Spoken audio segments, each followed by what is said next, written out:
Hey guys, welcome back. This is Phil from K.com. Today we're going to take a look at the new iPad 9.7 2017, or the 5th generation if you want to call it that way.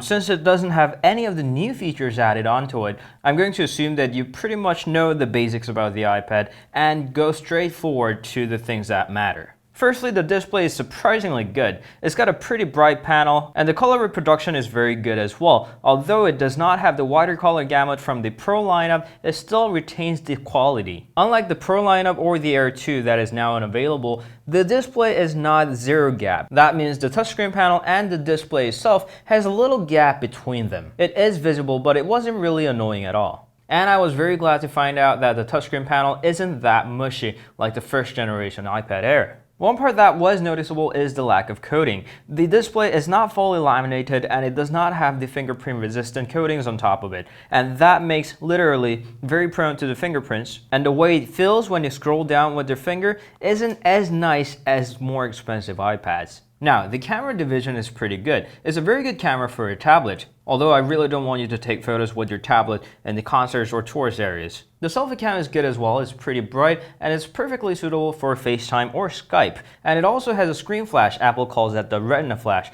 And the screen is so big, of course, as a tablet, so when it does, it really lights up the whole room. Out of that multimedia package, one part that I didn't like so much was the speakers. Yes, it does have the pair of speaker on the bottom, and they do sound good. It's got enough bass, treble's good, and the quality of the speakers on the iPads has never been something to complain about. But they are firing downwards. When you're holding a landscape, the speakers fire to only one side, and that is pretty annoying when you're watching a video. I don't want quadruple speakers on this price point. I just want the speakers to be stereo when I'm holding it sideways. And as a device with the Apple A9 chipset and 2GB of RAM, everything is pretty snappy. Performance is terrific. Launching up the app, closing up the app, bringing up the control center, launching up a timer, firing up the camera. Everything is really smooth and performance is just terrific for this price point. Perhaps the only part that wasn't as fast as I wanted it to be was the fingerprint reader Touch ID. It was slower and it wasn't as accurate as I wished it to be.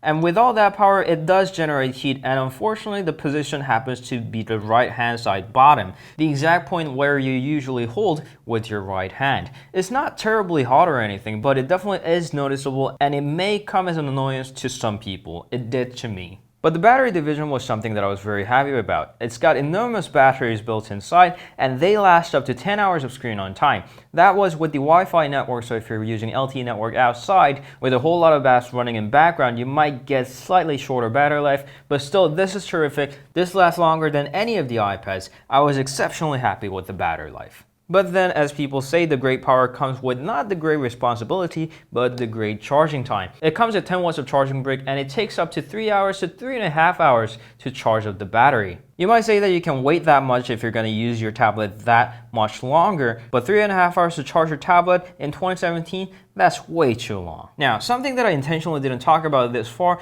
is the size and the thickness and the weight perhaps. The size is pretty optimal, as the iPads have proven for the past few years. The bezels are a bit thicker than the latest 10.5 inches, but it still serves great as a grip when you're holding with your hand. And I can also deal with the thickness. It's not that thick, it's as thick as the 5th generation iPad Air, which was very thin by the time of its launch. But something that I have harder time coping with is the weight of it. It weighs as much as the 1st generation iPad, about a pound. It's not that heavy, but when I'm using it to watch a YouTube video in my bed, when I drop it, it does hurt. And when I'm just carrying it around, even if I'm sitting on my couch, if I'm holding it for for about an hour, it starts feeling like a burden. Maybe I'm too lazy or maybe I'm too used to the lighter tablets, but this does feel a bit heavy than my liking. And also I happen to have the smart cover that is not compatible with the 1st generation iPad Air, and when it's closed, it's fine. It works perfectly fine. It launches up the tablet when opened,